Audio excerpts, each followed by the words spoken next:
Hey, greetings, greetings, greetings, everybody, on this lovely, rainy, cold afternoon. I hope everybody, I know y'all are glad that y'all are at home doing this from afar. I was on campus this afternoon for a meeting, and just when it started the downpour, and I had my umbrella, but it's one of those great big golf type umbrellas. It's kind of like a mushroom. And I was hanging on to it with both hands, and I was pretty sure I was going to end up like Mary Poppins because that thing was trying to pick me up and carry me away. I got soaked to the bone. Anyway, so we are all here, and I noticed that our guest speaker came in. I don't see him there now, but I did let him in.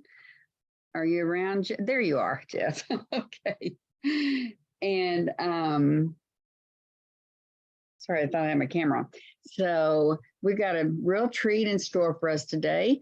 Jeff's going to talk to us about SpeedTrack, which some of you may be using already in your internships or in your jobs, but it's a great piece of software, and y'all are going to really enjoy having Jeff tell you all about it. So I'm going to let him tell you a little bit about himself and then tell you all about this program that he's got. Okay, Jeff, let me give you sharing ability. And let's see.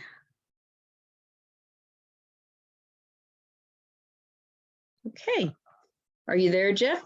I am. Can you hear me okay? I can hear you now.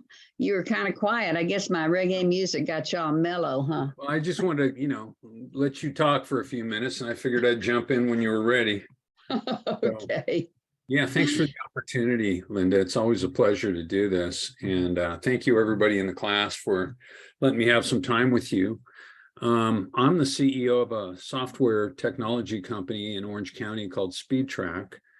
And we're currently focused in the healthcare industry, providing analytics technologies, principally for population health analytics, but we've also expanded into some other areas, which I'll get into in a little bit.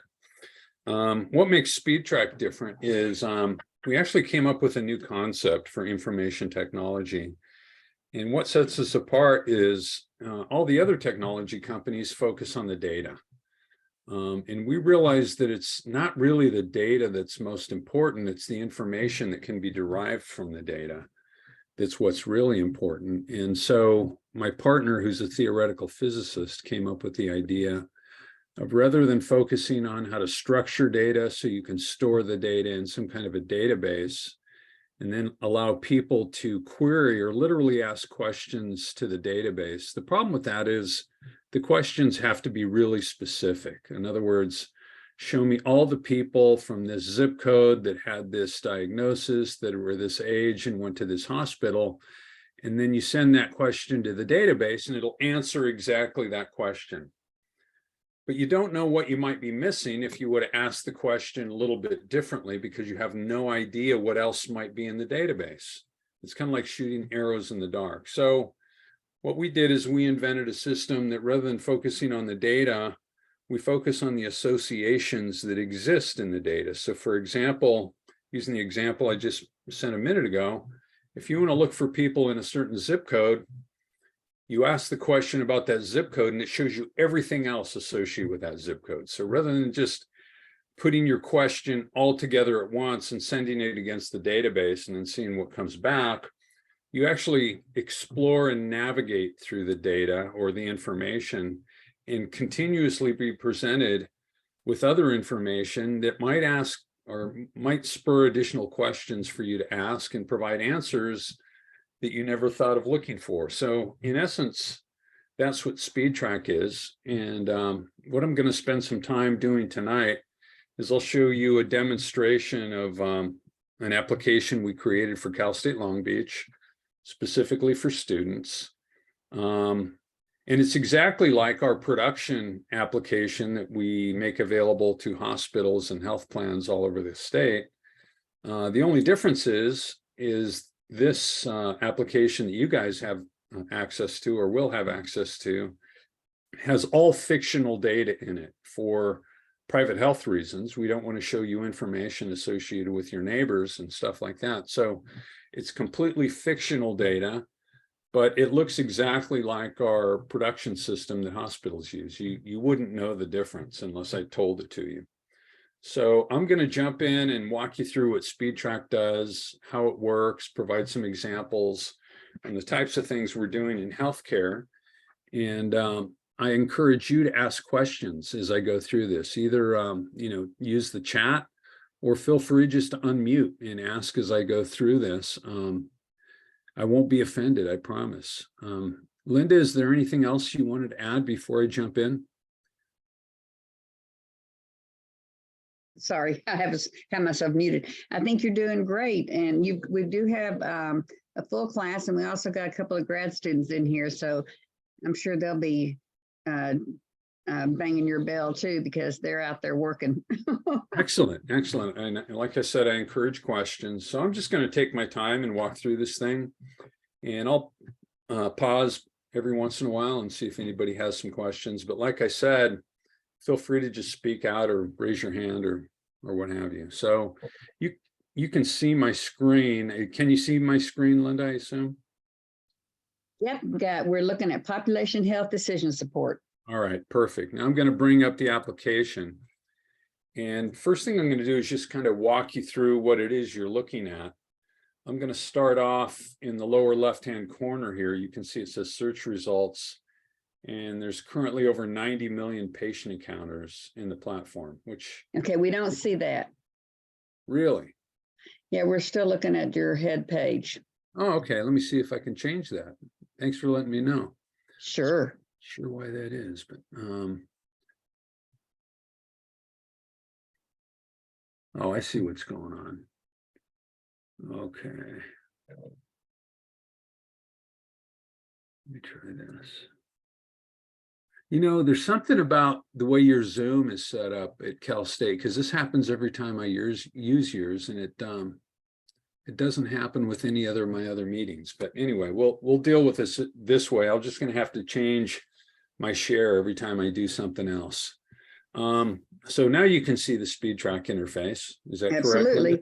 Okay. Yes, you can. So in the lower left-hand corner, like I was saying, you can see there's search results of over 90 million patient encounters. And that sounds like a lot, but in these days, it's really not that much data.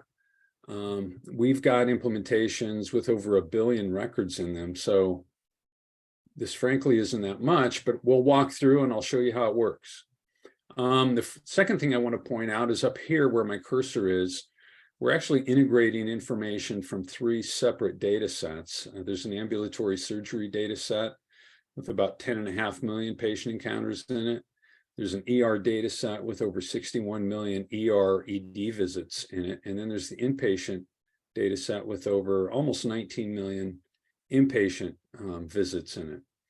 And so the way we set up the data, and just below that, by the way, there's 5 years worth of data here. We're going to be updating this with 2021 fictional data here before we actually release it to students. But this version has the 5 years of 2016 through 2020, and then it'll be 2017 through 2021. But as I was indicating, you can see the total number of encounters associated with each year.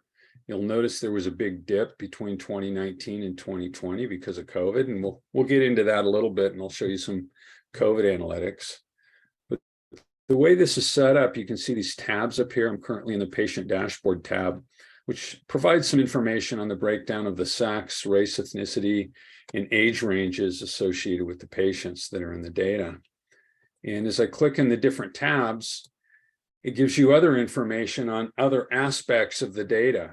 We call each of these areas, these squares, if you will, groups or categories. And so the facility name category, you can see in the upper left-hand corner, it says 496 of 496 facility names are showing in this category.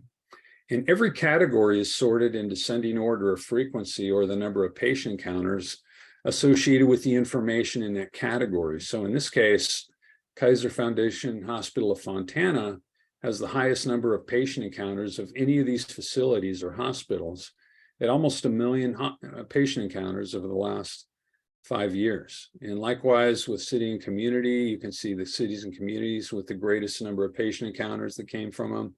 The zip codes, you'll notice that homeless is the greatest designation, or the designation with the greatest number of patients from it. But it's not a zip code, obviously, because homeless people don't have a zip code. Patient county, and down here, the second row is the type of insurance that the patients have. The left side is showing the ambulatory and ER visit types of insurance. And the right-hand side shows inpatient and starts off with what we call payer category, which is whether it's Medicare, Medi-Cal, et cetera. This next pane over is talking about whether it's fee-for-service, traditional coverage, or some kind of a managed care plan, et cetera. And then if it's an HMO payer plan, it lists who the payer plans are with. And so likewise with each of these other tabs, it gives information associated with these over 90 million patient encounters, again, in descending order of frequency. So the first experience a user has when they find out SpeedTrack, or when they use SpeedTrack, is you have a comprehensive look across your entire information space in terms of what kind of data is in there, and the frequency distributions of that data and how they relate to one another. But the second experience a user has, and this is what I was mentioning earlier on the introduction, is it's really a way to navigate through your information, much like GPS navigations allows you to navigate through geospace, geography. So I'll give you an example of what I mean. As I was indicating earlier, with a typical database, you have to formulate the whole query and send it against the database. But with SpeedTrack, you can actually navigate through the information in a stepwise fashion. So for example, I'm just going to pick a hospital here at random. Let's pick Scripps Mercy in San Diego. You can see that they've had over 712,000 patient encounters over the last 5 years. Now I'm going to click on it, and I want you to watch what all the other categories do when I click on it. So I click on Scripps. Every other category and every other tab changed to reflect back all the remaining information associated with Scripps Mercy San Diego. And so you see I'm now looking at the 712,000 results, and they're shown in each one of these tabs and each one of these categories. So I get to see, because every time I click on something, each category is sorted in descending order of frequency, which values have the greatest relevance associated with Scripps. So for example, zip code 91910 has the greatest number of patients that came from it that went to Scripps at over 56,000. So if I click on that and I unclick Scripps, I can see everywhere else these patients went from 91910. They went to Scripps. They also went to Chula Vista, and here in descending order of frequency of all the other places that patients from this zip code went. And so that is really how SpeedTrack works. You can use your mouse to navigate through tens of millions or hundreds of millions of records, continuously being fed information as you navigate through the data.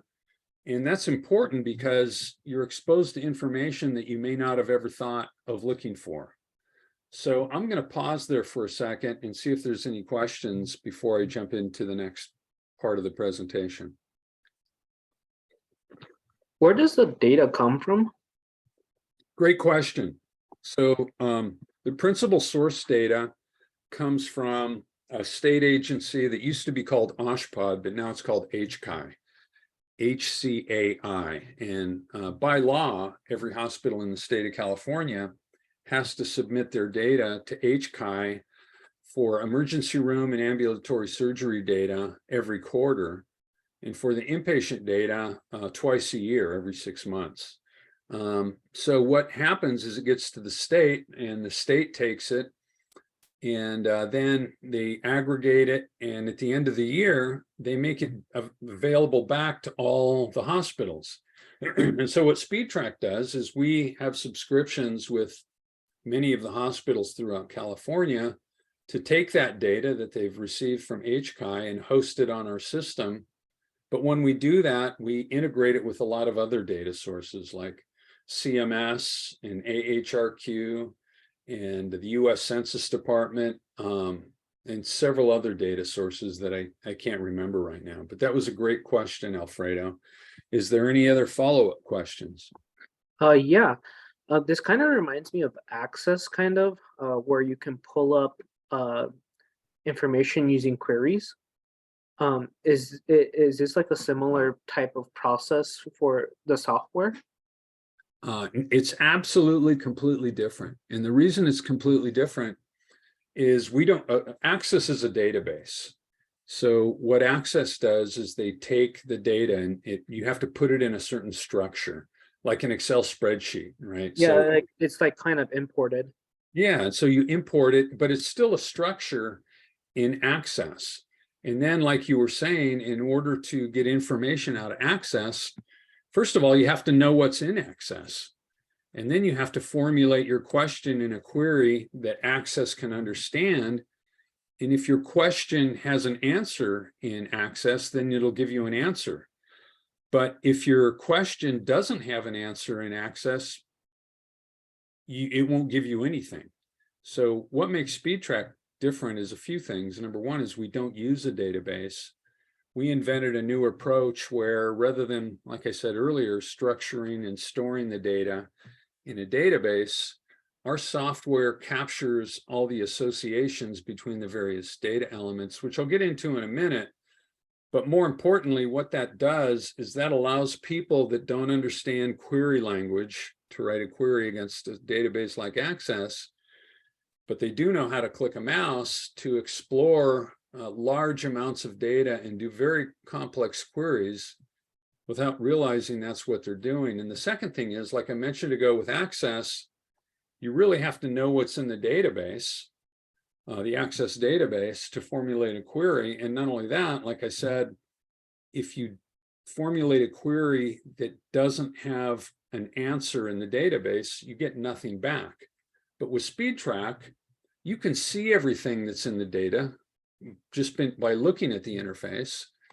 And when you click on something, it shows you every other question you can ask. So for example, people from San Jose, let me just scroll down here a little bit, went to places like, let me see here. I'm sure there's an LA hospital in here. In fact, I'll look for an LA hospital. Let's see if anybody from San Jose went to Cedars-Sinai. Cedars-Sinai, 132 people from San Jose went to Cedars-Sinai. I would have never thought of asking that question with a database. And of those 132 patients, 86 of them went to the ER, 14 of them had ambulatory surgery, and 32 of them were inpatients. And, you know, I can just go on and learn about things I didn't know. Now, if I unclick San Jose, here's all the other places that people that went to Cedars-Sinai lived. And there's no way you could do that with an Access database or any other kind of database. So I hope that answered your question. Do you have any follow-ups, Alfredo? Yeah, that was actually really good. It's definitely different from Access. I guess I do have one, this kind of repetitive. I do have one more question. Sure. How do you prevent duplicate information? I know sometimes, like in Access, I've seen it where there's duplicate information and there's like errors. Sure. How do you prevent that from happening in your software? Yeah, that's a great question. So when we ingest the data, the way our software ingests the data, we can automatically recognize duplicate records just by the way they're structured. So as you indicated, a duplicate record is exactly the same. And if you notice, in every one of these categories, it gives you a frequency of each data element that might be in a record. And so we know, as we're running the data through our system, because it's counting how many of each individual data value is associated with records, it'll automatically determine if there's duplicates in there. And sometimes people want to have duplicates and sometimes they don't, but we can make it very obvious, particularly in a lot of database, there's a unique identifier associated with each record. And so if a unique identifier, and all a unique identifier is a number or an alphanumeric code that's associated uniquely with each record. So if there's two identical records, they'll have that same unique identifier associated with them. And that's an easy way to find them in SpeedTrack, because by definition, there should be only one each unique identifier. And so if I looked at the frequency distribution of the unique identifiers, each one should only have a number 1 next to it. And if you see one that has more than the number 1, you know that they're duplicates. So we automatically can recognize duplicates, but like I said, sometimes you want to have duplicate records in a database for various reasons. So it's very easy for us to identify them and get rid of them. Thank you. Yeah, you're welcome. So anybody else have any additional questions before I jump in to do a demo or two? Cool. I'm going to start off with a strategic planning. Jeff, I'm sorry. I have one quick question. Why would you want a duplicate record? Oh, great question. Well, because a lot of times, I'll give you an example here in a minute. A lot of times people want to know if there's duplicate records in their data. And the only way to do that is, and they want to know how many duplicate records they are and why they're duplicated. In healthcare, an area that we want to look at, although they're not necessarily duplicate records, when you have a patient that's coming into your hospital multiple times, they have the same patient number, right? And I'll show you an example of that here. We have a field here, or something called the record linkage number. And what this is unique ID for each patient. And so this guy here, for example, with this unique ID, 9KLY, et cetera, he's had hospital encounters over 1,800 times over this 5-year period. And of course, that's not a duplicate record, but it is a duplicate ID for that particular patient. And if I click on it, I can see everywhere that patient has been over 1,800 times. He's had 1,300 places at Kaiser, 161 visits at Coast Plaza, et cetera. They were either ER visits or mostly ER visits, or 129 inpatient visits. So that's a quick example.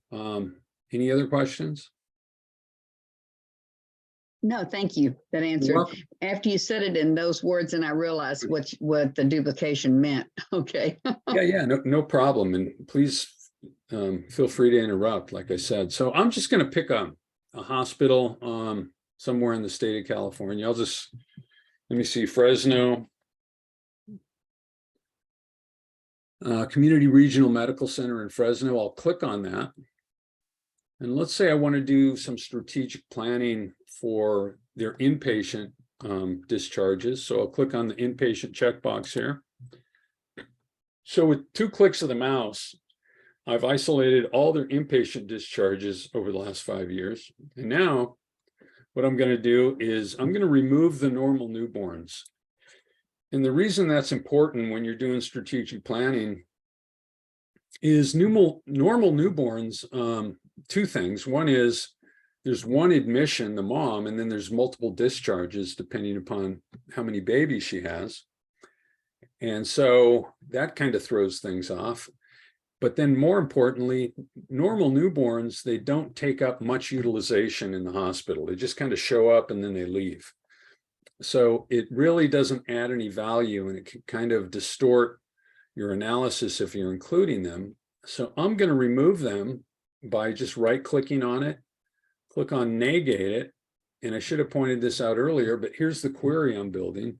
So Community Regional Medical Center of Fresno, not normal newborns. So I'm looking at everything except normal newborns, and I'm of course looking at inpatients. So what I'm going to do next is I'm going to identify their primary service area. So what I would normally do, in fact, I'll just go ahead and do it. I'm going to open up an Excel spreadsheet here. It just opened up in my other window. If I bring this over, can you see my Excel spreadsheet? Probably not. We don't see anything All right, besides, I've got to do a new share. I know right. the same thing happens to me when I'm trying to show videos. That's crazy. All right, let me see here. Book one, Excel. All right, so you should be able to see this. We can And see it. you do? Yes. Okay, well, this is kind of frustrating. I'm going to have to go back to SpeedTrack real quick, but what I'm going to do is I'm going to right click on the zip code category. I'm going to copy it, and then I'm going to bring the spreadsheet back over, and I'm going to paste that right here. So I'm going to paste those zip codes right here. And then what I'm going to do, you can see the percentage. Here's the population from each zip code in terms of the patients that came from each zip code. But now I'm going to calculate the cumulative percentage from each zip code. But the first thing I'm going to do is I'm going to get rid of homeless, because that doesn't count as a zip code. And so what I'm going to do, I'm going to put a little formula in here, and I'm going to go equals this percentage in the top cell. And then I'm going to go equals this percentage plus this percentage. And then I'm just going to copy it down, because it's going to show as it goes down the cumulative percentage as it grows, as it goes from each zip code to zip code. And I'm going to turn that into a percentage so you can see what it is I'm talking about. Make that a percentage too. And so what it's doing is I look down, and this is sorted in descending order of frequency, or the number of patients from each zip code. I'm going to come up here to, let's say, 60%, and I'm going to primary with the here, 61%. Is there a question?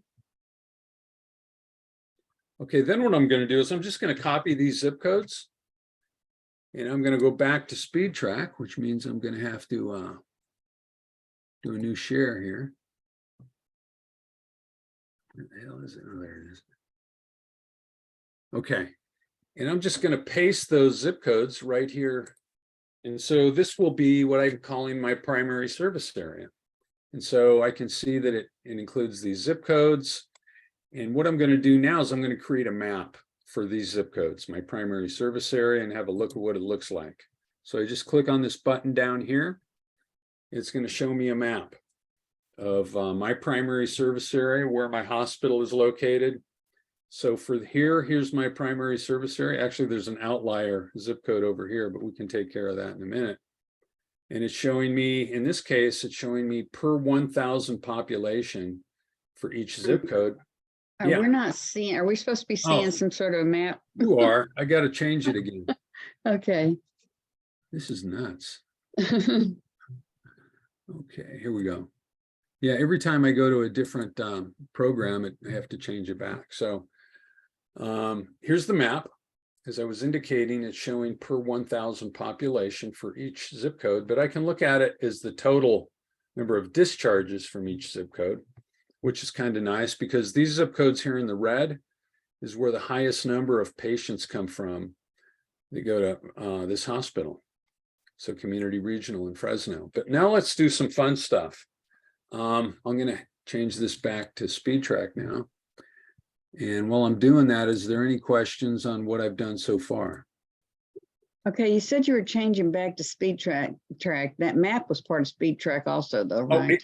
it is. Actually, it's Google. We take the data and we push it into Google Maps to create the map, but it's integrated with the SpeedTrack application, obviously. Okay. So what I'm going to do now is I'm going to do some analyses of what other hospitals are getting inpatients or patients from these 16 zip codes that I've identified is this hospital's primary service area. So what I'm going to do, I'm just going to unclick Community Regional of Fresno, and here's all the other hospitals that get inpatients from these zip codes. And I can see that Community Regional gets over 40% of them, followed by St. Agnes with 21% and Clovis by 15, et cetera. But what I'm going to do now is that's almost 300,000 patient encounters. And I can look around and I can see, let's see what that patient area looks like.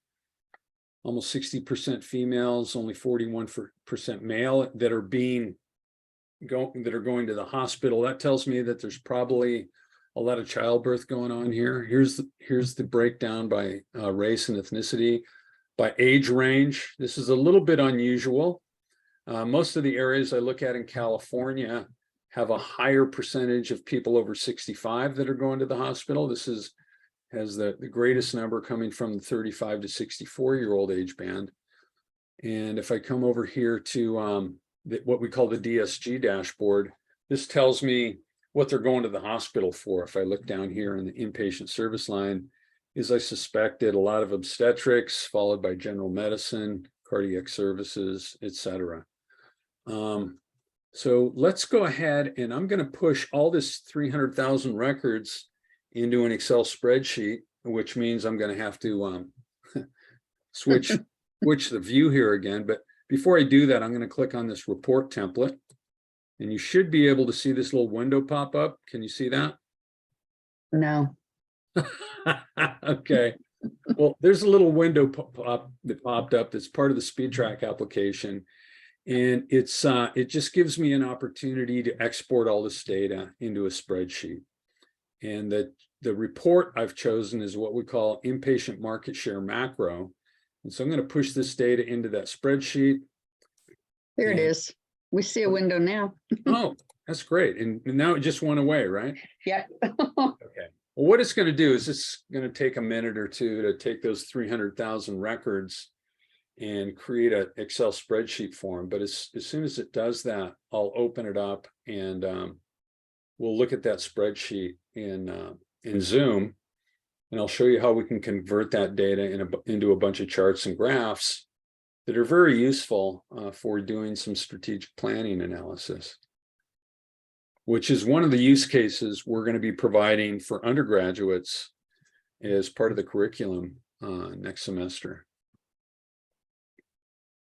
And so while this is doing that, the idea is to provide each student, or maybe it'll be done in groups, assign them a hospital to identify what the primary service area is for that hospital, and then perform an analysis of that hospital to talk about and support what kind of strategic initiatives that hospital may want to consider for growing or providing better services to the patients in their service area. Any questions on that while I'm waiting for this thing to pop up here? Okay. Which of the classes are you using? Do you know that this is going to be taught in? I have no idea at this point. I am working with several of your colleagues. Zena is kind of the leader. And Okay, Hawkinson. yeah, and we'll be working that out. Okay. So this thing just opened up. I'm going to see if you can see it here in a second.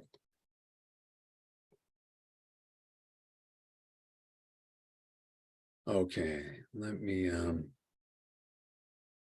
know what's going on there, but let me see if I can show this to you.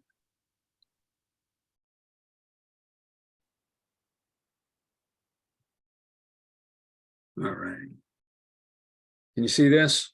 We can. All right, these are those 200 and almost 300,000 patient encounters here. But you'll notice in Excel, I've got a tab up here called SpeedTrack. And so the students will be provided with SpeedTrack in the Excel. And what this is a macro. If I click on that tab, there's this little icon over here on the left that says market share. And when I click on that, it runs a macro in the background, and it's going to create a bunch of charts and graphs on these 300,000 patient encounters. And I'll show you how we can use them. Here they are. And so the first graph is showing. We're not seeing it. Really? Yeah, all we see is the spreadsheet. All right. Hang on a second. That's crazy. It's still in Excel, but can you see this now?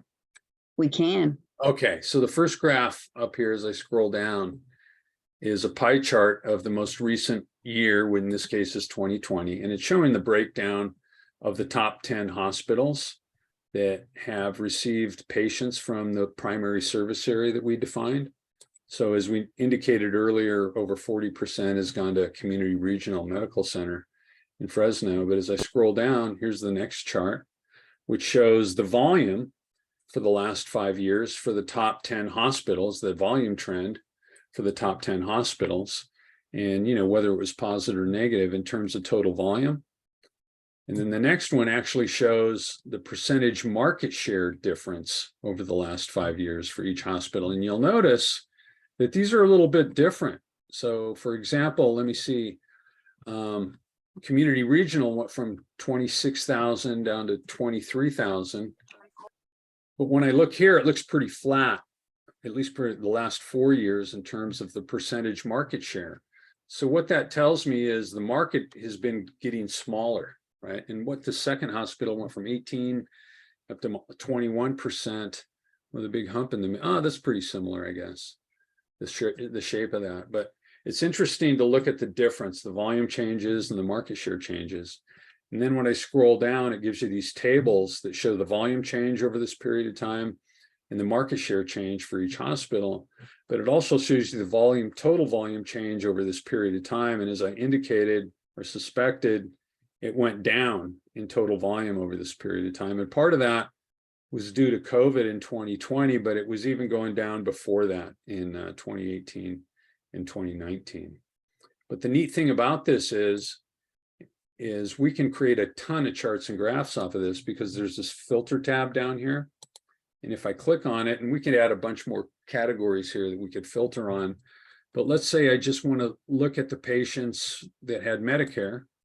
So I'll look at Medicare patients here, click that checkbox. And also we're from the inpatient service line for orthopedics. So I'll uncheck that and come down here to orthopedics and I'll check that. So I've created a filter and I'll go back to the report. And now it's updated all these charts and graphs with just the patients that had Medicare and had some kind of an orthopedic procedure done. And so you can see that this is now changed. And actually, for the most recent year, no, that's right. Yeah. So it's interesting to look at these different patterns. And so what we do in SpeedTrack is we'll use this to create a whole deck of different slides for hospital systems for each service line, not for each payer or insurance type, but for each of the 16 service lines so that they can see how volumes have changed for them and the other hospitals that they compete with in their service area for each service line. And then we can actually go deeper and do much deeper analytics in terms of trends for the type of insurance these payers have or these patients have, their race, ethnicity, what zip codes they live in, their age ranges and all that kind of stuff. So it's a wealth of information that's incredibly valuable if you're a hospital administrator. Does anybody have any additional questions at this point? Okay, so this is essentially the case study that undergraduate, which we'll be doing with these tools. I'm going to go back to SpeedTrack now. Let me do that. Okay.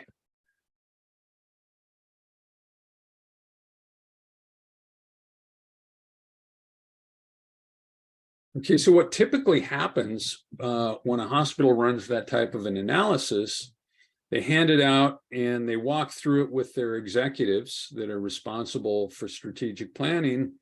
And invariably, the executives will have additional questions to ask. And so what we have here in SpeedTrack is if I go over here to this tab called Inpatient Market Trends, I'll click on that. And what it's going to do is it's going to update these quadrants here, these groups, with the trends associated with each hospital, which you got a sense of a minute ago, but it's also going to show you the average length of stay for each hospital for the most recent year, the case mix index, which I'll explain in a minute, and the total days greater than the geometric mean length of stay, which essentially means, if you're not familiar with the mean length of stay or what lengths of stay are, lengths of stay are actually the average number of days that the patients are in the hospital. And the mean length of stay is a calculation that's done by CMS, which is a government agency. And one of the things they do is they take the total average length of stay for like patients all over the country, and they will allow you, or they enable the hospitals to compare their actual length of stay for the same types of patients to the average length of stay. And so what this is showing you here, whether these patients are greater than or less than the total days length of stay, and in this case, Community Regional is, almost 30,000 days higher on average for their entire patient population than the mean would be. So that's what that is. And what the case mix index is this is an index that also comes from CMS that normalizes how sick the patient is. So the higher the number, the sicker the patient is when they're in the hospital. And so one of the reasons we look at this is that length of stay should be in line with the case mix. So the higher the length of stay, the higher the case mix should be. And you see that a little bit here. It's 5.28, 1.61, 5.57, 1.66, etc. But sometimes you'll see things where it actually goes the other way. And so you want to look for that, because that's how you're comparing to your other hospitals in terms of the types of care you have and how long they're staying in the hospital. And that's insurance. And that's important to insurance carriers to know that, because if patients are staying in the hospital longer than they should, that means that the insurance company is maybe paying more than they would expect to for those patients. So that's the reason for that. Thing about this, and what I was getting at a minute ago, is once executives see the deck that we put together with all those charts and graphs, they have additional questions like, well, where are the obstetrics patients going and what kind of insurance do they have? So I'll click on obstetrics, and all this stuff here will update with where they're going by volume, which hospitals are growing the volume in obstetrics, which hospitals aren't, what kind of insurance they have, which is down here, Medi-Cal managed care, Medi-Cal traditional coverage. And so they'll sit in these meetings and they'll iterate through this information on the screen, and they can have a real-time discussion, rather than in the past. What they did before SpeedTrack is they would sit in a meeting and have questions, and then have their analysts go create more reports when they meet again next month.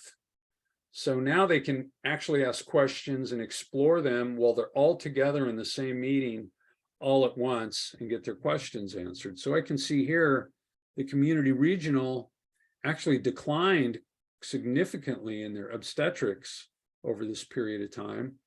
And if I come down, I can see St. Agnes actually increased their volume. So they went up 115, while Community Regional went down over 1,400 patient encounters. So they're going to want to know, where are they going and what kind of insurance do they have? So I can see over here that most of these patients had managed Medi-Cal. If I look at, but managed Medi-Cal actually declined quite a bit during this period of time. So what this is telling me overall is obstetrics is going down, which means it's probably an aging population or something like that. People are having fewer kids. But you get the idea. We can answer a lot of questions very quickly in this one screen. Any questions on what I've done so far? And with the final minutes, I'll do a quick emergency room analysis. It seems like that this particular screen, if let's say that a hospital was looking at their staffing, and maybe it looked like they had people doing nothing in one of the, let's say in the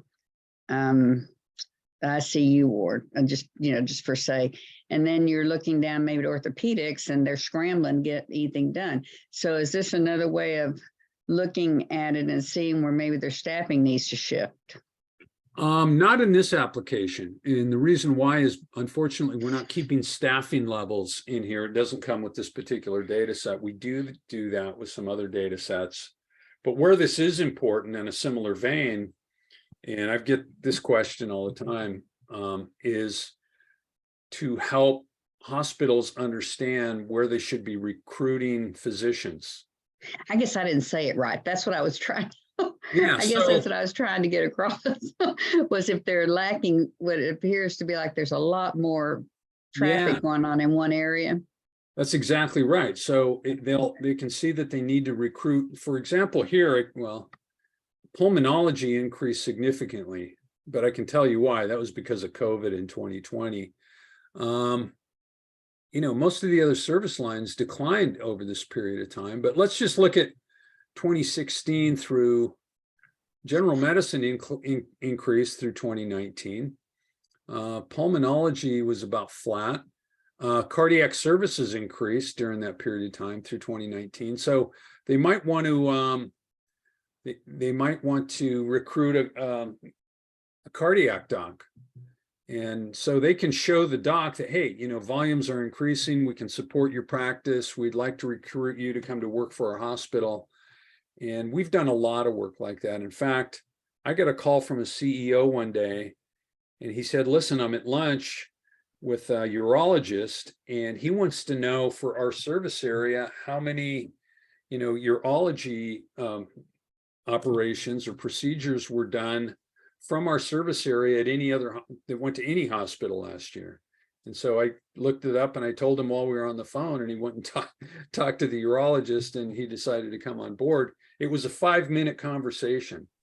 So normally those kind of things would take a long time to get that information to the CEO and for him to be able to make decisions off of it. But because of the way our system works, you know, they can do that stuff pretty routinely and very quickly. Any questions on what I've done so far from anybody? Okay, let's do a quick emergency room analysis. And this, I'll do a couple of them real quick. So I'm just going to keep this service area here that I've already identified. And rather than looking at inpatients, I'm just going to unclick that. And I'm going to look at ER or ED patients. And so, you know, we have another tab over here called ED market trends. I'm going to go ahead and click on that. And this will update here in a second with the same kind of information in terms of volume changes over time, but I'll show you how it's different. Well, I can talk to you about how it's different while this is populating, but you see these right-hand columns here. They say PREV for preventable percentage by year. And what this means is the percentage of preventable ED visits at each of these hospitals in this case for each year. So what that's telling you is this data, we run it through a special algorithm that indicates ED visits that could have been avoided if people had access to primary care physicians or to adequate primary care. So these are conditions that either they waited too long to go see a doctor, so they had to go to the emergency department, or they don't have a primary care physician to go to, so they use the emergency room for care because they just don't know where else to go. So you can see these other in these other categories. And so the reason this is important is because hospitals are inundated in their ED a lot of times with people that don't really need to be there. And so they need to figure out a way to free it up so they can focus on the people that really need care. Not to see these people don't, but a lot of times if you've ever been to the ER for something that could have been handled outside of the ER, you'll wait for a long time while they try to focus on the people that have immediate emergent needs.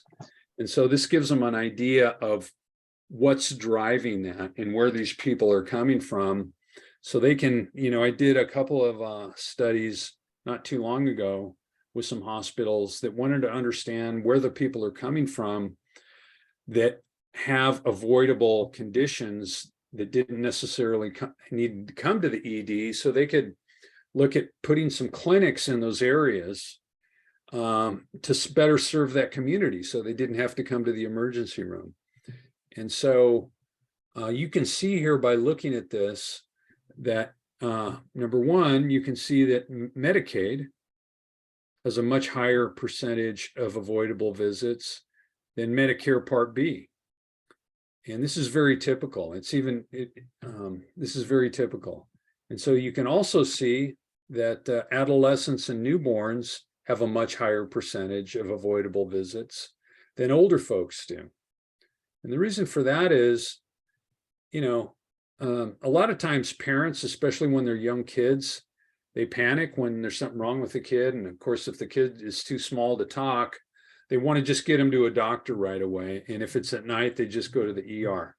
And a lot of times it's something that, is not life-threatening or non-emergent, but, parents don't necessarily know that, especially young parents. And so that's one of the reasons you see this high number with young folks. So that's a quick ED analysis, but just to put a finer point on it, another thing that's been really important for hospitals in the past few years is a focus on behavioral health in patients that are going to the ER with behavioral health issues. I didn't point this out earlier, but we can really get granular and defined with our diagnoses. So I went to the diagnosis dashboard and we rolled up all of the diagnoses into their what they call diagnosis codes, chapter codes. And there's over 60,000 different diagnoses, but we put them into 21 different codes. And if I look for behavioral health, there it is. I'll just click on that. So I'll isolate all the behavioral health patients that went to these emergency rooms, and I'll come back over here to the ED market trends, and this will update, and it'll show me where those volumes are going. And in a second here, I'll create a map and where they're coming from within the community. So you can see that the percentage of avoidable went down quite a bit.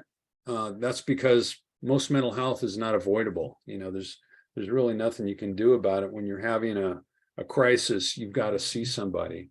Unfortunately, yeah, question?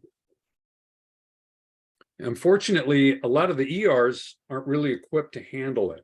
So that's the reason this is a big focus for a lot of hospitals today, is they're trying to come up with better strategies and tactics on how to really get these people care more quickly. And so let's map these guys. I'm going to come over here, and it's going to be a little bit nuts at first. I'll just click on the map button, and then I'll switch over to the map piece here while it's doing that. Wherever it is.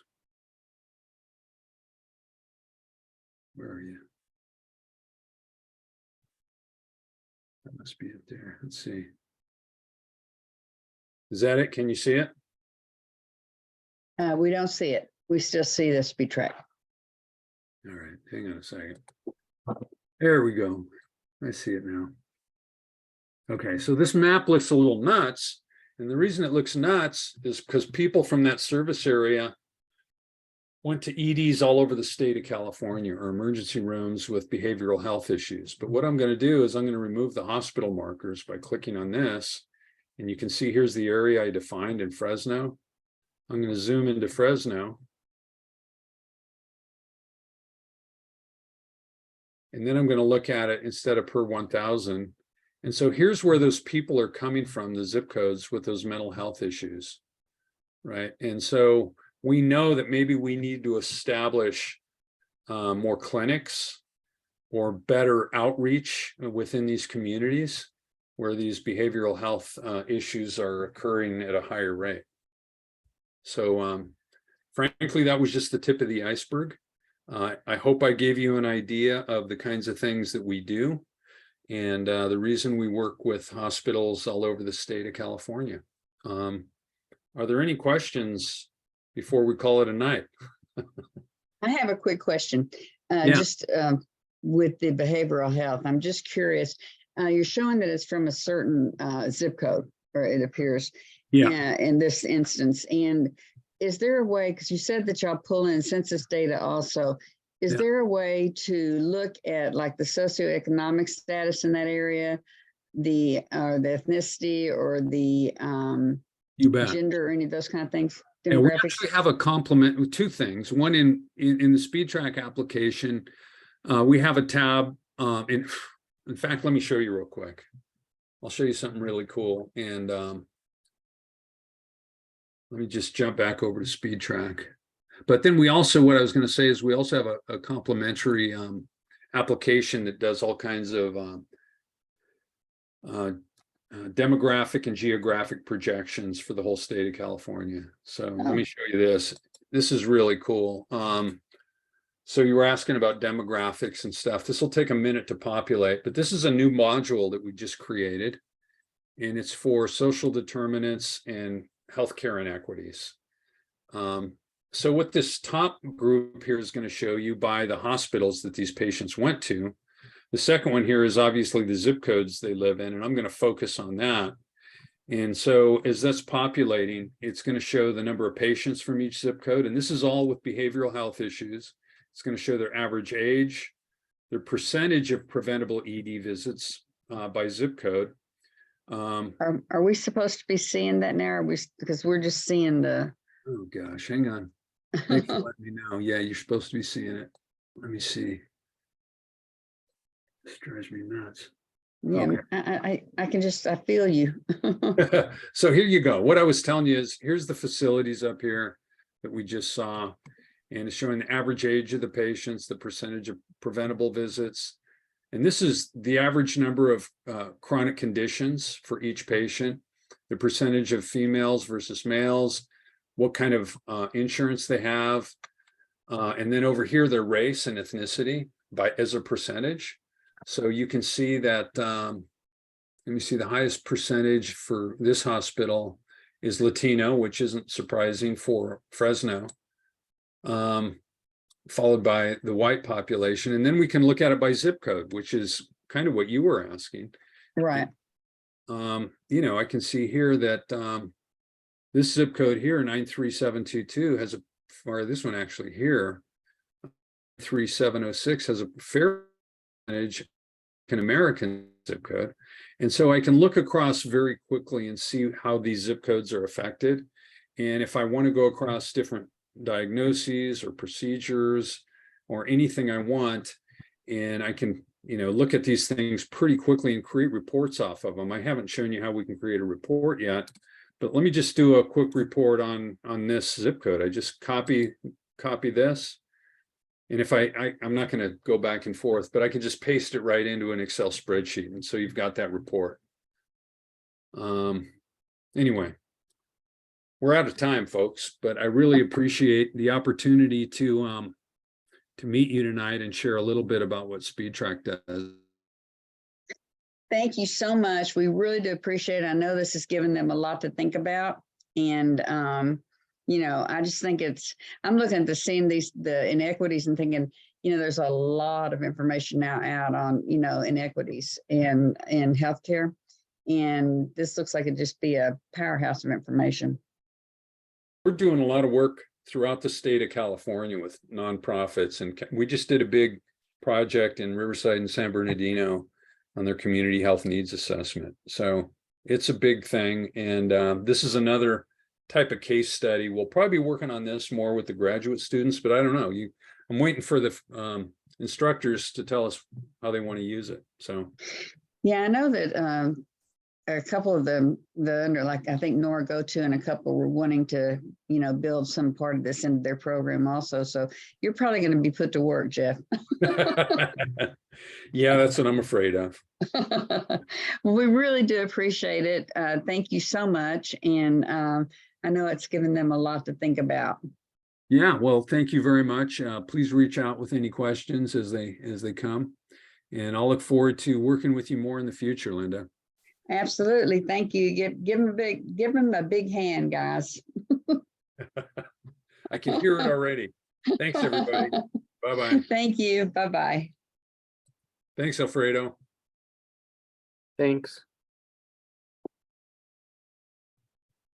Okay, all right, so that's just to give y'all some, let's see, my grad students that are here, if y'all are still here, the ones I have is that are here, Alexis, Delina, Sherlyn, Amy, Nazilla, and Daisy. Did I miss any of my grad students? For the grad students, are they finding themselves using a lot of like data like that to for their research? Just How to, about it, guys? Do y'all see using this, any of y'all? Well, let me pick on somebody. How about Charlene? Do you see using it? Yeah, have I lost her? All right. Let me see who else I've got here. Nazilla, how about you? No, I don't. Could you see yourself using it in the future? Yeah, definitely. Okay. Okay, super. yeah, All because right. Go last ahead. last year during, I guess there was a couple grad students that went to like this competition last year against other schools, and I was able to see some of the research they did for some like pop-up clinics, and it seemed pretty thorough. So I was just wondering like what kind of work the grad students are doing. This particular group of grad students are I'm teaching the AP class, so they're all out there working already. And that's a good question for them, because I had one that came to my morning class that while she was in the lecture, she was getting into the program at her hospital. She didn't even realize they had it until we had the lecture. And so it was really an eye opener for her. Yeah. Anybody else? Okay, my grad students, y'all are free to go, and I have your names and you'll get the extra credit. Thank you for coming. Thank you. You bet. Okay, my undergrads. All right, here's what we're going to do for the rest of the time today. Y'all all got your papers back for your proposals. Most of y'all did a pretty good job. You've got some corrections to make and, to enhance it before we do the, your final project, which is due, I believe, the 20th. And then you'll be doing your presentations on, I had it down a while ago, the Tuesday we get back, and then the next Tuesday after that. There'll be 3 presentations on the first Tuesday and then 2 on the second, unless y'all have some burning desire to stay late that night and get them all done. And I don't think you do. So here's what we're going to do tonight. I'm going to go over and I'll upload them also. I think I already did, but I'll be sure I did. The rubrics for the presentation, so you know exactly what I expect. We're going to go over that. And then I'm going to turn y'all loose into your groups to work together to kind of get organized for your presentation, because it will be coming around the corner pretty soon. But the majority of your work, except for the things that I wrote into your proposals that are missing, the majority of it is actually done. So what you'll be doing is just taking that proposal and putting it into a creative and aesthetically appealing presentation. So you shouldn't have to do too much more research. Now it's more down to getting it summarized where you can tell everyone else in the class about it. So let me go over here and pull up the rubric so I can share the screen. Let's see.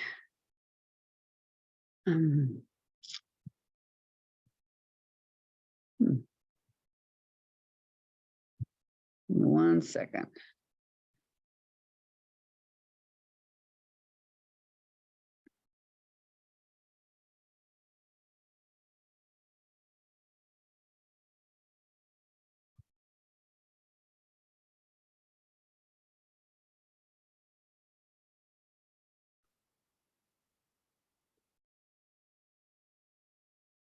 Okay. Let me share the screen. First one I'm going to go over is the rubric for, this thing is telling me I've got something going here. I don't know that I've got going. Okay, the first thing that I'm going to do is go over the one that is the actual rubric. that I'll be looking at your PowerPoint presentation. And this is what, this is loosely what I'll be basing it on. It's a total of 50 points. And I have no problem giving extra credit if in some part of it you go above and beyond. You know, that's okay with me. And I'm like I did for the social media, I do tend to give extra points if it's really creative or, you know, above and beyond what's expected of you. So as you're looking at this, the content, that's actually, like I was telling you, is what's coming from your proposal. And you're going to put it into the PowerPoint. Remember, the PowerPoint is 25 to 30 minutes, but 5 of that 30 minutes has to be some sort of a group activity. So basically you have about 25 minutes and everybody has to speak. So to get, you know, to present your business. And the content is basically the information. And if I didn't give you any kind of information feedback on the proposal that you were missing some kind of information, then, you know, you probably are okay. You do have to, I don't want your entire proposal into the PowerPoint. Clearly, that would be too long. It's going to be a very clean and comprehensive summary. But there are certain things that have to be in the presentation. And I'm going to go down to that while I'm talking about, then we'll come back up. You know what? I'm going to back up because this is not the presentation. This is just the PowerPoint. So, but there are things that are in the PowerPoint presentation that need to also be what you turn in to me. And when we'll go over that more with the presentation. The text part of this is, I've had for the PowerPoint, for the proposal also, I had groups turn in like different parts of the page had different sizes of fonts, different types of fonts. It was like, you know, y'all got all went apart and did your thing and then just lumped it all together and didn't then standardize it.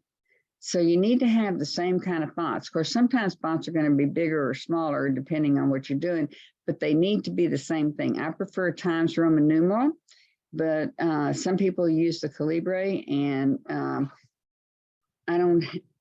I'm not real opposed to other types, except they're oftentimes difficult to read. And APA recommends Times Roman numeral or use Calibri. To use for the fonts. So that's basically, this is a real easy way to get 6 points.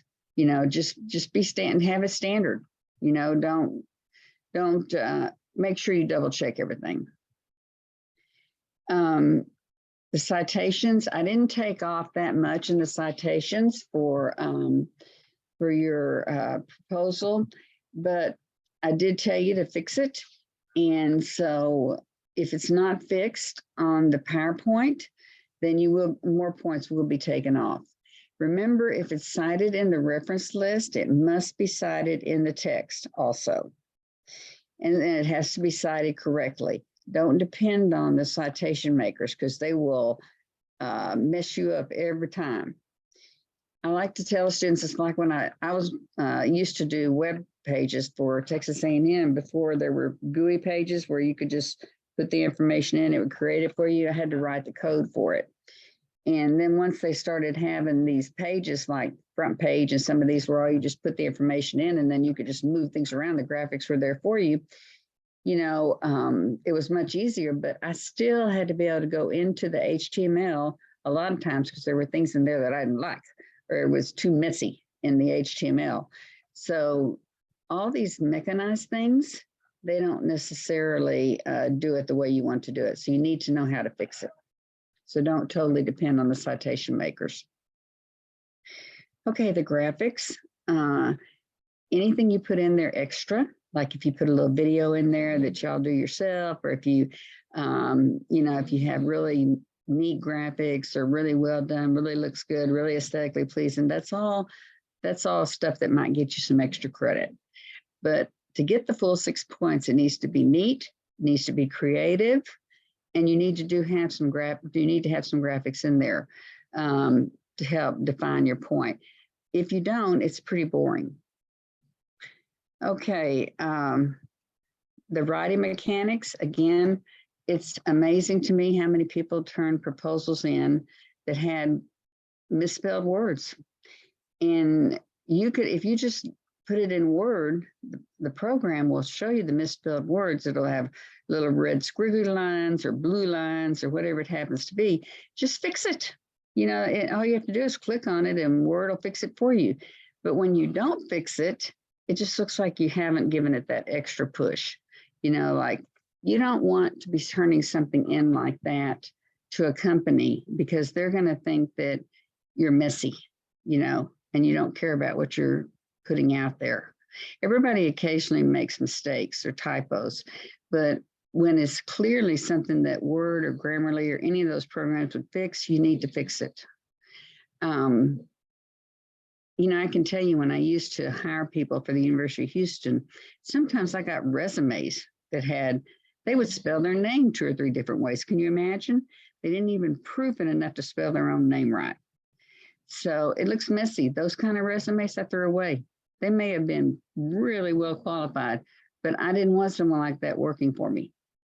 So you need to be very careful because when you put reports out there and anything like that, that's really all the person reading it knows about you is how much you cared about that report you turned down. Okay, so this is what I'm going to be looking at for when I look at the PowerPoint the PowerPoint itself. Any questions on this? Are we good? Okay, I'm going to stop sharing on that one. And I'm going to pick up the one for that presentation. Now, I'm going to give you all some hints on the presentation so that you're sure to get all the points that you can possibly get. I don't know why I keep getting these nasty little messages on my screen. Okay, so this looks very similar to the one you have for social media, but the criteria is different. So if you look over here, organization and clarity, how well is your PowerPoint organized? You know, how did the ideas flow throughout? Is it in order? Is it in some kind of order that makes sense? You know, I see, hang on, I see something in the chat. Okay. Is it in some kind of order that makes sense or does it jump around? Now, this is where I'm going to tell you that I can't and don't require you to turn on your cameras. However, if everyone in your group turns on your camera, I will give you extra credit. So you can get the total amount of points that, you know, that are here if you do a stand-up perfect job. But, you know, so you don't have to turn on your camera. But if you want the extra credit just for turning on your camera, everybody in the group has to turn the camera on. That's just a little add-in I'm giving you there. So that's what the organization means. Now the content is, you know, did you go out there and get that information? And if I didn't make any kind of comments on your proposal that you were missing something in the content, then you're fine. If you just, you know, summarize what's in your proposal, then you're okay. I will tell you that typically the presentation is really usually much higher than the proposal, and the PowerPoint is usually much higher if you correct everything that were given in the suggestions in the proposal. So the content is what, do you have everything in there, you know, that would, you know, is of value and that would help the listener understand what your business is all about. And then your class activity. This is about 5 to 7 minutes. And all I can tell you is you can be creative. Now, let me give you some examples of the past. A lot of people use Kahoot, and that's okay if you want to do that. Just be sure you don't have too many questions that take too long, like 5 questions is way plenty. And I will stimulate the class to get involved because everybody has to do this. So if you're not involved for somebody else, don't expect them to be involved for you. So Kahoot is one of the things that you could do. Other things that have been done, I had about 5 or 6 years ago, one of my students, one of the groups did a Jeopardy game. I don't know where they got that template, but it really worked out well. The students really liked that. I've had one do a match game. One did like a Wheel of Fortune. I've had some really unusual ones too that were done in face-to-face. I've had people do yoga, like relaxation, if that went along with their business. So think about something really creative that goes along with your business that will encourage the students to get involved. Now, the things that you must include in your presentation, you have to include an ad, which is one, you're going to create an ad, either a flyer or a billboard or a magazine ad, something that talks about your business.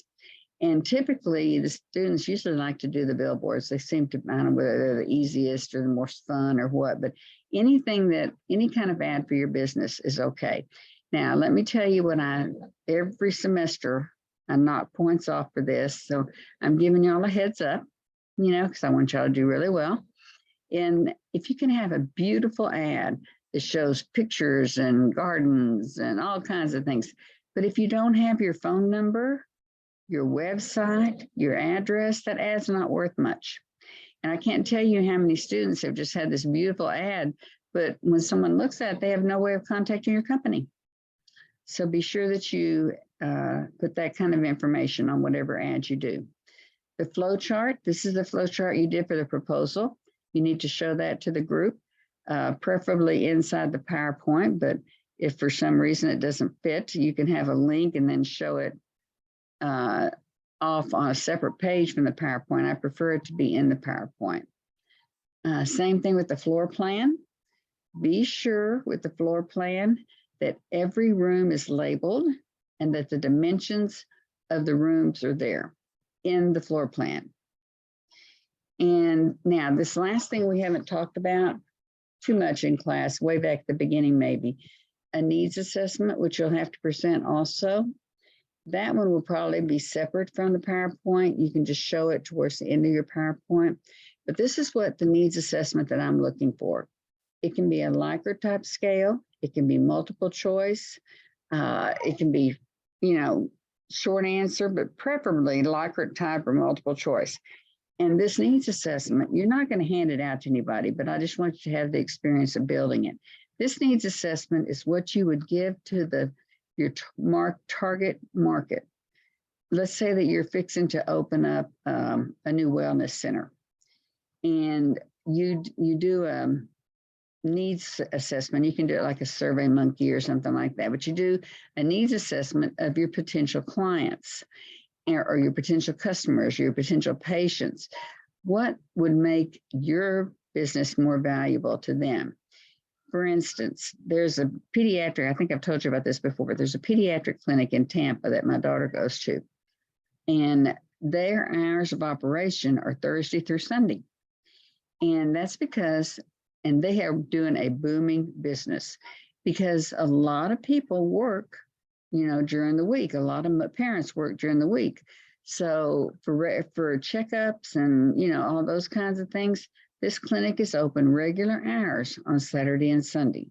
So, and Thursday and Friday. So they basically are open 4 days a week. But they did an assessment and found that that was the biggest difficulty for parents, was getting to these medical facilities when they wouldn't have to take off from work. And I believe on Thursdays, they're open like noon to 9 instead of 8 to 5. But anyway, they did it by figuring out what the needs of the community were. So that would be in your needs assessment. What hours would you prefer the clinic be open? That would be one. Another one might be if you're a pediatric clinic. Let's see. Trying to think what else would be a good question to ask. Location. You could ask if being located in a mall would be preferable to be in a freestanding building. You could ask what services would they most want to be for you to offer. Anything that you might want to know before you open the business. But that's what I'm looking for, a needs assessment that you're going to hand out, do a survey to your potential clients to find out what would make your company stand out from other companies. No more than 10 questions, 8 to 10 questions. Okay, actually, you know what, I'm going to make it easy, 10 questions, but no more than 10 questions. It has to have at least 10 questions. Well, it has to have 10 questions, period. Okay, the mechanics now. If you have your cameras on, you know, I'll be looking for things like gestures, eye movement, whether you're looking down constantly at notes, those kind of things. If you don't have your camera on, then I'll be looking for also along with, and I won't be able to see the gestures, but I'll be looking at grammar. I'll be looking at long pauses that shouldn't be there, at where I can obviously tell you're reading straight from a cue card and not, you know, giving the listeners an opportunity to interact if they want to. You know, like no kind of personality built into it. That's really what the mechanics and style are. Is this an interesting topic? Hang on, I see somebody asking a question. Should the advertisements have incentives on it? Or, okay, that's up to you. And it depends what kind of advertisement you're doing. Most people just do an advertisement for the company. And like I said, the majority of my students usually do bulletin boards for some reason, but anything is okay. I have had them do a YouTube, you know, where they do a skit on YouTube, or they, you know, they do one person talking about the company. So there's all kinds of, just don't make it very long. There's all kinds of ways you can do it, and I'm okay with any of it. It's your advertisement. Does that help, Valerie? Yes, thank you. Sure. Okay, now group coordination. This is really important because some of y'all were spot on with the social media, but here's what I'm expecting for group coordination. I want it to flow easily from one member to the next, and I want you to introduce each other. So at the beginning, you can introduce everybody like this is Larry, Joe, and Curly, or whatever it happens to be. But when you finish with your segment, then introduce the next person and say like, here's Valerie, and she's going to be talking about pediatric clinics in general or something like that. So when you go from one person to the next, give the audience an idea of what that person's name is and what they're going to be talking about. Just 1 or 2, 3 words, that's all. So that's part of the group coordination. Be sure that there's not long pauses or like somebody saying, it's your turn, and somebody says, no, it's your turn, or, you know, where it's obviously that you haven't practiced. Okay, so that pretty much takes care of what I'll be looking for in the presentations. Again, I think these are already on the website, but I'll double check, be sure that they're there. When you go to upload, one person from the group uploads everything, and you're going to upload it both to the you're going to upload the PowerPoint to the Dropbox and to discussion board, because you will be commenting on every other group's PowerPoint. So, but just one person does it. Now, also, you'll be uploading independent of the PowerPoint. There's a slot in the Dropbox to upload the ad. And I think you know what, let me pull it up because I don't want to tell y'all something incorrect. Give me 1 second to pull this up so I can be sure and give you, oh, baloney, I don't have it on this computer. Okay, it's the flow chart. There may be a separate one for the flow chart, for the floor plan, probably for sure, the needs assessment. But when you look on the Dropbox, you'll see what you have to upload separate also. One person only, okay? I think that kind of covers everything. Do I have any questions?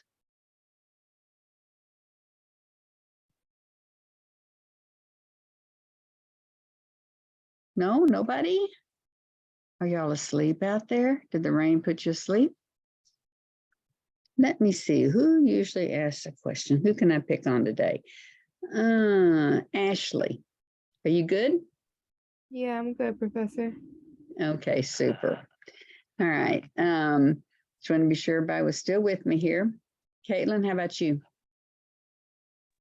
I'm awake. Are you good with everything? Yeah, I'm good. Just a little tired. Okay, super. All right, so here's what I'm going to do. I'm going to open up the rooms and y'all are going to self-select into the rooms. Now, what you have to do, I want to know when you want to present. Either on, it's going to be either on the, it's when we first get back from Thanksgiving. So either the 29th or the 6th, I guess, is when y'all are presenting.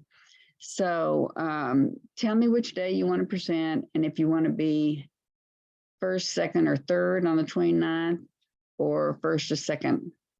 Now, if I see that everybody wants to be on the 29th, that would mean, let's see, there's 5 groups, that would be 30 minutes. That would be 2.5 hours. Let's see, is that right? 5 groups, 10 minutes. It would be 3 hours. If everybody were to present on the 29th, we just would not meet the next week. And am I looking at that right? Yeah. Let me be sure I've got these dates right.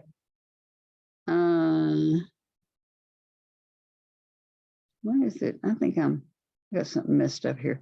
Because I'm going to be in Vegas at a conference presenting papers on the 29th. We come back to the 29th, right? That's the Thanksgiving is what, the 24th?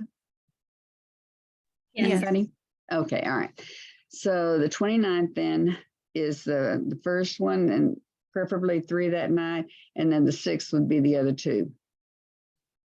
If y'all have a burning desire to do more of the 29th, I'm not sure that's a good idea because everybody be worn to a frazzle. So let's go with 3 on the 29th and 2 on the 6th. So once I put you in your groups, y'all decide if y'all want to go which date and what number. Like you want to be first on the 29th, second on the 29th, whatever it happens to be. And then email me immediately. And I'm going to go by the order that the emails come in. So do I have any questions?